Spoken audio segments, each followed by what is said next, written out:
amor que sentía por una mujer, Marta, le trajo una ceguera completamente nueva. Una que además le robaba el sueño por las noches.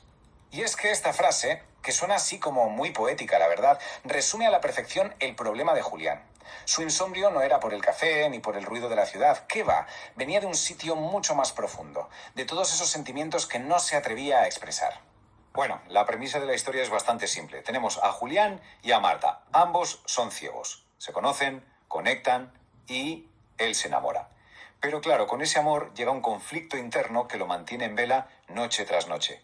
Es que sus noches se habían convertido en una auténtica batalla campal dentro de su cabeza. Se pasaba las horas dándole vueltas, repasando conversaciones con Marta que nunca llegaban a ocurrir. Diálogos perfectos que se esfumaban con la primera luz del día.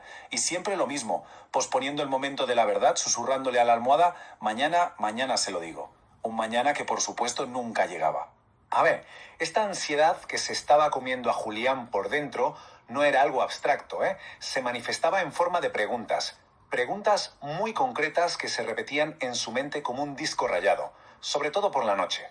Esta era la primera y sin duda la que más le paralizaba de todas. El miedo al rechazo era tan fuerte que prefería 1000 veces el tormento de la duda a tener que enfrentarse a una posible respuesta que no quería oír. Y aquí vemos lo mucho que se estaba jugando, porque no se trataba solo de un posible amor no correspondido, no, se trataba del riesgo, muy real, de perder una conexión con alguien a quien valoraba muchísimo. El silencio en su cabeza parecía la opción más segura para no perderlo todo. Y esta es la pregunta final, la que revela la auténtica trampa de su propia mente. Porque el miedo a no hacer nada, a la inacción, también le estaba atormentando.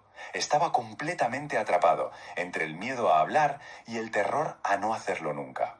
Y claro, toda esta agitación interna no se quedaba solo en la cabeza, su cuerpo también estaba pagando el precio. La ansiedad se manifestaba de forma física, convirtiendo su silencio en un peso tangible, una experiencia agotadora que le afectaba por completo. Lo más curioso es que toda esta lucha interna no se quedó ahí, dentro de él.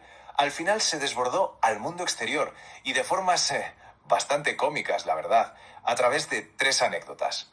Imaginemos la escena. Un día, Julián está tan metido en sus pensamientos, ensayando su declaración de amor, que se sienta en un banco del parque y empieza a practicar en voz baja, convencido de que no hay nadie cerca. Y de repente, va y le responde la voz de un anciano. Era Antonio, que, entre risas, le dio un consejo de lo más práctico. Que cuando por fin se lo dijera a Marta, que por favor hablara un poquito más alto. En otra ocasión, su ensoñación romántica le jugó una mala pasada en el sitio más inesperado de todos, la panadería del barrio.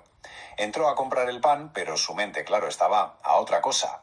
Resulta que le preguntó a la panadera si tenía algo tierno, algo dulce, y ella, con toda la gracia del mundo, le soltó esto. Julián, muerto de vergüenza, acabó pidiendo 2 croissants y, casi en un susurro, un poquito de valentía. Y el último incidente ocurrió una de tantas noches de insomnio. Mientras caminaba por la calle ensayando una vez más su confesión, su bastón se topó con un obstáculo bastante ruidoso. El estruendo metálico de su bastón contra una papelera fue, como se suele decir, la gota que colmó el vaso. Su propia frustración salió disparada en este comentario sarcástico. Una señal de que estaba llegando a su límite. Estas experiencias, aunque fueron bastante incómodas para él, llevaron a Julián a una especie de epifanía. Empezó a darse cuenta de que la verdadera fuente de todo su sufrimiento no era la que él creía. Y aquí le llegó la gran revelación. El dolor no venía del amor que sentía por Marta, que al fin y al cabo era algo bueno. No, venía de su incapacidad para expresarlo. El verdadero villano de su historia era su propio silencio. Y esta es la lección fundamental que Julián aprende. Se da cuenta de que su ansiedad no nace de lo que siente, sino de lo que no se atreve a decir. La incertidumbre que él mismo se estaba imponiendo era un veneno mucho más lento y doloroso que cualquier posible rechazo. Una madrugada, completamente agotado, esta rima dolorosa le salió así, de repente. Fue un momento de honestidad brutal consigo mismo. Y esa verdad, aunque dolía, fue justo lo que necesitaba para decidirse a actuar. Y con esto llegamos al desenlace. Después de tanto insomnio, de tanta ansiedad, de tanto darle vueltas a todo, llegó un día en que el corazón de Julián simplemente se cansó de tener tanto miedo. Estaba sentado junto a Marta en su banco de siempre, y con la voz temblorosa pero firme, por fin lo dijo todo. Dejó salir toda esa vulnerabilidad, todo el agotamiento y toda la verdad que había estado guardando durante meses.